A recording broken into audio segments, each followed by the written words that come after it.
주 예수 그리스도의 이름으로 2021년 1월 6일 수요 축복 예배를 전능하신 하나님께 드리시겠습니다. 다 같이 하나님 말씀 보시겠습니다. 오늘 하나님께서 주신 말씀은 데살로니가전서 1장 1절의 말씀입니다. 신약성경 데살로니가전서 1장 1절 말씀입니다. 우리 다 찾으신 줄 알고 제가 봉독하겠습니다. 바울과 실로아노와 디모데는 하나님 아버지와 주 예수 그리스도 안에 있는 데살로니가인의 교회에 편지하노니 은혜와 평강이 너희에게 있을지어다. 아멘. 오늘 하나님께서 주신 말씀은 데살로니가전서 1장 1절의 말씀을 근거로 새로운 시대의 그리스도인이라는 제목으로 여러분들과 은혜를 나누고자 합니다. 하나님 나라에 삽시다. 데살로니가전서 강의 첫 번째 시간입니다. 오늘도 이렇게 새로운 2021년의 첫 주중 예배를 하나님께 드릴 수 있게 하심에 감사를 드립니다.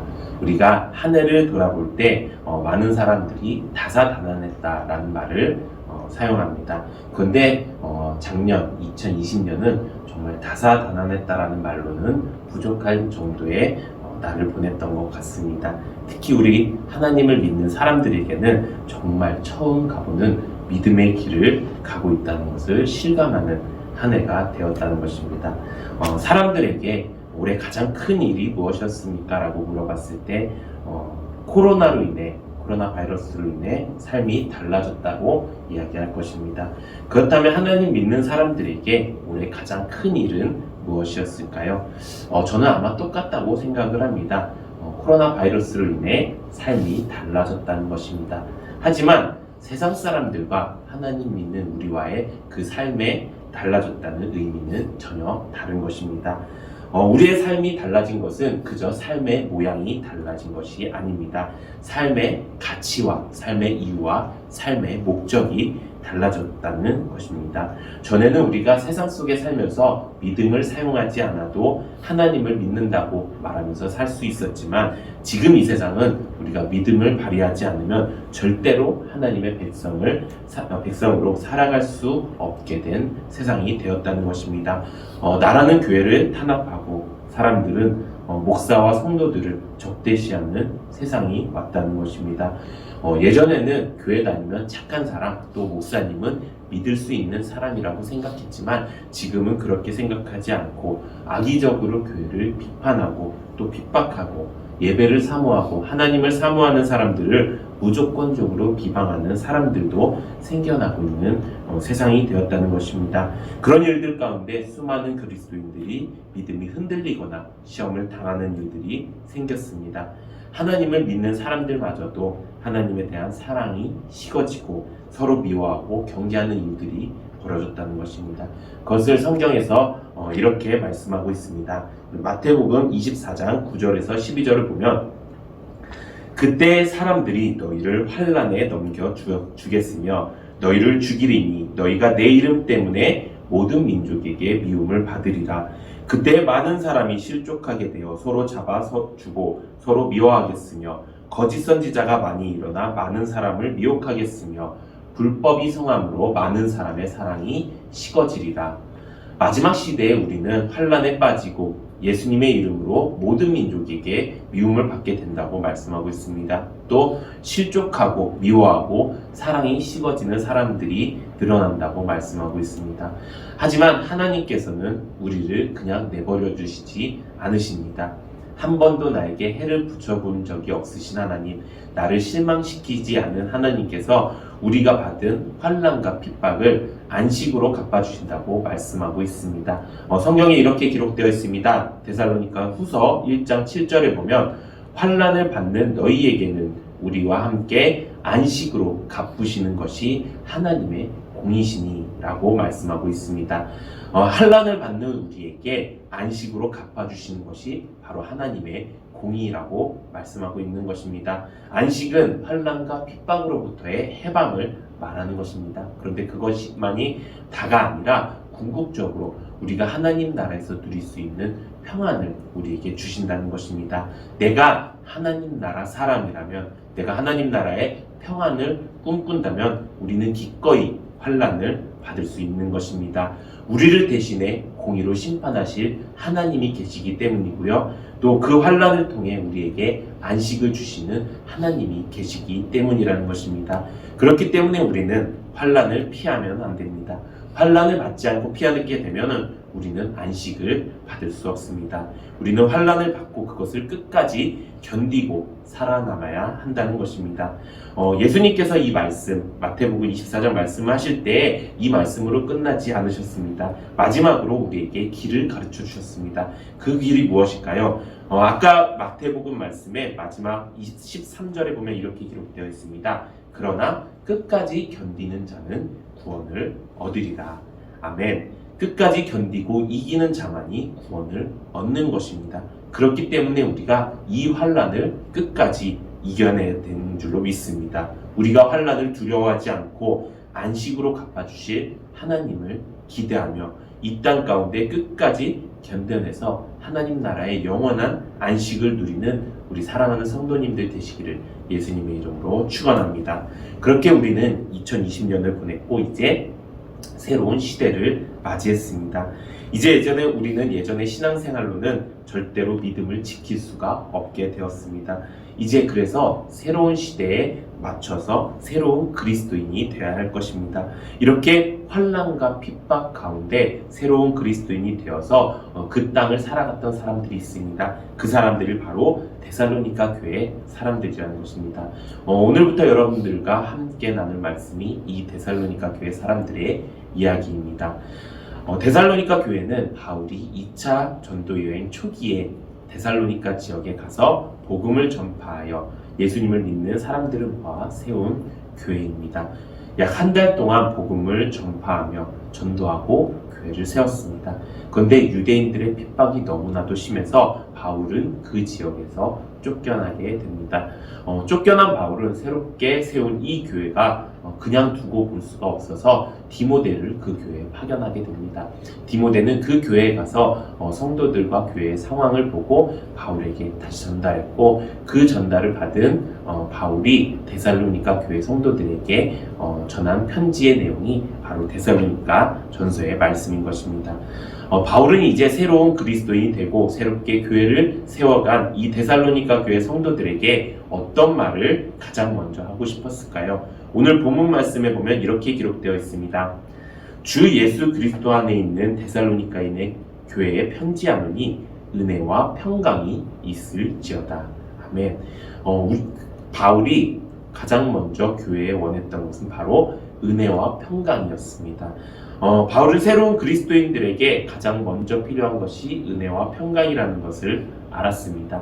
우리도 마찬가지입니다. 지금 우리에게 필요한 것이 무엇입니까? 새로운 시대에 이 땅을 살아가는 우리에게 필요한 것은 바로 하나님의 은혜와 예수님의 평강인 줄로 믿습니다. 우리가 이것을 기억하고 이것을 풍성하게 여길 때 우리는 새로운 시대를 살아갈 수 있는 힘을 얻게 될 수 있는 줄로 믿습니다. 그러면 그 은혜는 무엇일까요? 그 은혜를 받기 위해서는 어떻게 해야 되는 것일까요? 그 은혜를 받기 위해서 우리는 하나님이 주신 은혜가 무엇인지 분명히 알아야 한다는 것입니다. 바울이 여기서 말하는 은혜의 표현은 바로 하나님이 예수님을 통해 우리를 구원으로 인도하신 그 은혜를 말하는 것입니다. 에베소서 2장 5절에 이렇게 기록되어 있습니다. 허물로 죽은 우리를 그리스도와 함께 살리셨고 너희는 은혜로 구원을 받은 것이라. 아멘. 하나님께서 우리에게 주신 가장 큰 은혜는 바로 예수로 말미암아 우리를 구원해 주신 것입니다. 죽을 수밖에 없는 우리를 살리신 것이 은혜라는 것입니다. 거기에는 내 힘도 내 공로도 아무것도 없습니다. 우리의 그 구원의 은혜는 전적으로 하나님의 은혜인 것입니다. 그렇기 때문에 우리는 예수님의 은혜가 아니면 이 땅에 살아가는 이유와 존재 목적도 없다는 것입니다. 우리가 예수님의 은혜가 아니면 살아갈 수가 없다는 것입니다. 그것을 기억하고 예수님이 나의 주인이심을 인정하고 그것의 은혜에 맞춰서 살아가는 것이 우리의 구원의 길인 것입니다. 그런데 어느 순간부터 우리는 예수님이 나의 주인이 아니라 내가 나의 주인처럼 살아가고 있는 삶을 살고 있는 것입니다. 만약에 우리가 예수님의 구원의 은혜를 잊어버리게 된다면 그거는 우리가 세상 사람들과 같이 될 수 있다는 것입니다. 우리가 누구의 은혜로 살게 되었는지 잊지 말아야 할 것입니다. 그래서 우리는 하나님이 주신 은혜를 헛되지 않게 해야 합니다. 고린도전서 15장 10절에 이렇게 기록되어 있습니다. 그러나 내가 나된 것은 하나님의 은혜로 된 것이니 내게 주신 그 은혜가 헛되지 아니하여 내가 모든 사도들보다 더 많이 수고하였으나 내가 한 것이 아니요 오직 나와 함께 하신 하나님의 은혜로라. 아멘. 하나님의 은혜가 헛되지 않게 될 때 나는 내가 나 된 것이 될 수 있다는 것입니다. 구원받은 하나님의 자녀답게 살아갈 수 있다는 것입니다. 우리가 그것을 기억하고 붙들며 살아가야 되는 줄로 믿습니다. 내가 받은 은혜, 그 귀한 은혜보다 세상이 더 중요하고 내 삶의 안위가 더 중요하다면 어쩌면 아직은 그것은 하나님의 은혜로 받지 못했거나 하나님의 은혜를 누리지 못하는 사람일 수도 있다는 것입니다. 우리 모두 하나님의 은혜를 받고 그 은혜를 가장 귀히 여기는 성도님들 되시기를 소망합니다. 두 번째는 바로 평강입니다. 바울이 여기서 말하고 있는 평강은 구약의 샬롬이라는 뜻과 같습니다. 그 샬롬이라는 뜻은 인간에게서 비롯된 평강이 아니라 하나님께로부터 오는 평강을 이야기하는 것입니다. 여러분들은 세상의 평강에 더 안심하는 사람입니까? 아니면 예수님이 주시는 평강에 더 안심하는 사람입니까? 세상이 주는 평강은 진정한 평강이 아닙니다. 그것은 평강이 아니라 잠깐의 평안함입니다. 세상 사람들은 그 잠깐의 평안함을 지키기 위해서 그들의 이치로 하나님을 믿는 사람들을 핍박하고 적대하고 미워하고 있습니다. 뿐만 아니라 하나님을 향해 대적하고요. 하나님을 믿는 사람들을 핍박하고 있다는 것입니다. 하지만 성경 말씀에 보면 악인에게는 평강이 없다 하셨습니다. 그렇기 때문에 그들에게는 진정한 평강이 없는 것입니다. 그렇다면 예수님이 우리에게 주시는 진정한 평강은 무엇일까요? 성경에 이런 말씀이 있습니다. 요한복음 20장 19절에 보면 이날 곧 안식 후 첫날 저녁 때에 제자들이 유대인들을 두려워하여 모인 곳의 문을 닫았더니 예수께서 오사 가운데 서서 이르시되 너희에게 평강이 있을지어다. 아멘. 예수님께서 돌아가신 뒤에 제자들은 예수님이 없어 두려움에 빠지게 됩니다. 하지만 그런 제자들에게 예수님이 오셔서 함께 하시며 평강을 주시게 되는 것입니다. 예수님과 함께하는 것이 평강이라는 것입니다. 예수님이 없을 때는 두려움에 빠질 수밖에 없습니다. 하지만 예수님이 우리와 함께 하실 때는 우리에게 평강의 왕이 되어주신다는 것입니다. 다시 말하면 내 안에 평강이 없으면 예수님이 내 안에 없는 것이고요. 내 안에 평강이 있으면 예수님이 내 안에 계신다는 것입니다. 그렇게 예수님이 우리와 함께 할 때 평강을 주시면서 그 평강으로 인해서 우리를 유혹하고 우리를 핍박하는 마귀를 이길 수 있는 것입니다. 로마서 16장 20절에 보면 평강의 하나님께서 속히 사단을 너희 발 아래에 상하게 하시리라. 우리 주 예수의 은혜가 너희에게 있을지어다 라고 기록되어 있습니다. 새로운 시대에 새로운 그리스도인이 되기 위해서 우리가 필요한 것이 무엇입니까? 바로 은혜와 평강입니다. 그것은 그냥 은혜와 평강을 이야기하는 것이 아니라 성경 그대로 돌아가야 된다는 말을 하고 있는 것입니다. 우리가 새로운 시대에 신앙인으로 살아가기 위해서 하나님 나라 사람으로 살아가기 위해서 우리에게 가장 필요한 것은 바로 성경 그대로 돌아가는 것입니다. 초대교회의 모습 그대로 돌아가는 것입니다. 바울이 이 데살로니가 교회의 성도들에게 축복했던 그 은혜와 평강이 지금 우리에게 필요하다는 것입니다. 나를 구원하신 하나님의 은혜가 우리에게 필요하고요. 나와 함께 하시는 예수님의 평강이 우리에게 필요하다는 것입니다. 그래서 우리가 그런 은혜와 평강이 넘치기를 소망합니다. 그래서 이 새로운 시대에 멋진 그리스도인으로 살아가는 여러분들 되시기를 바랍니다. 새로운 2021년을 승리의 한 해로 살아가는 여러분들 되시기를 소망합니다. 그렇게 우리가 이 땅 가운데 환난을 이기고 끝까지 견뎌서 하나님이 우리를 구원해 주신 그 은혜의 힘으로, 또 예수님이 나와 함께 하신다는 그 평강의 힘으로 승리의 한 해를 맞이하는 여러분들 되시기를 예수님의 이름으로 축원합니다. 이 시간 기도하는 시간 갖도록 하겠습니다. 이 시간 우리가 하나님 앞에 간절히 기도하기 원합니다. 하나님, 내가 세상의 환난이 두려워서 세상의 환난을 피해서 결국 하나님이 주실 그 안위를 놓치지 않는 하나님의 사람으로 살게 하여 주시옵소서. 이 땅 가운데 이제 새로운 시대를 살아가는 동안 우리가 하나님이 주신 은혜와 또 예수님이 주신 그 평강으로 인해서 우리가 하나님의 나라의 사람답게 살 수 있도록 주여 우리와 함께하여 주시옵고 동행하여 주시옵소서. 우리가 이렇게 예수님 세번의 주와 함께 간절히 통성으로 기도하시겠습니다.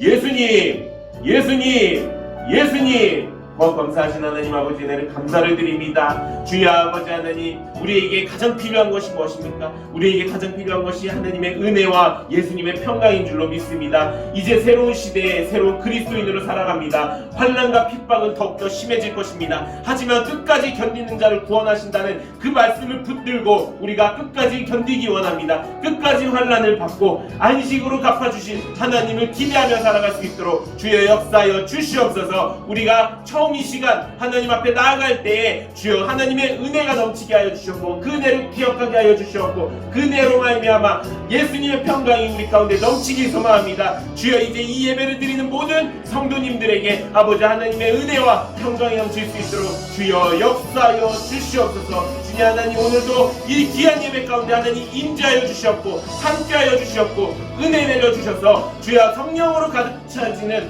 이 귀한 예배 될 시간 될 수 있도록 주여 역사하여 주시옵소서.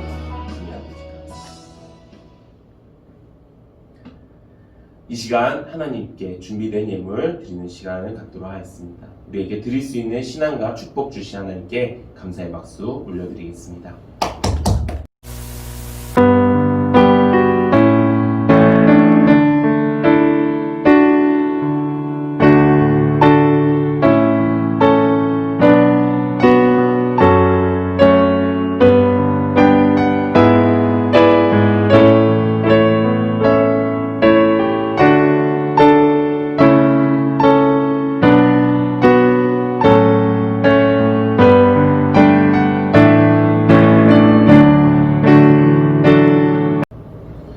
이 시간 기도로 예배를 마치도록 하겠습니다. 기도하시겠습니다. 지금은 우리 구주 예수 그리스도의 무한하신 은혜와 하나님 아버지의 극진하신 사랑과 성령님 감화감동대주 충만하신 역사가 앞으로 새로운 시대를 살아가는 새로운 시대의 그리스도인으로서 환난을 끝까지 견디고 하나님이 주신 그 구원의 은혜와 예수님이 주시는 그 평강을 끝까지 붙들고 살아가기로 다짐하는 모든 성도님들 머리 위에 지금으로부터 영원토록 함께하옵시기를 예수님의 이름으로 간절히 축원하옵나이다. 아멘.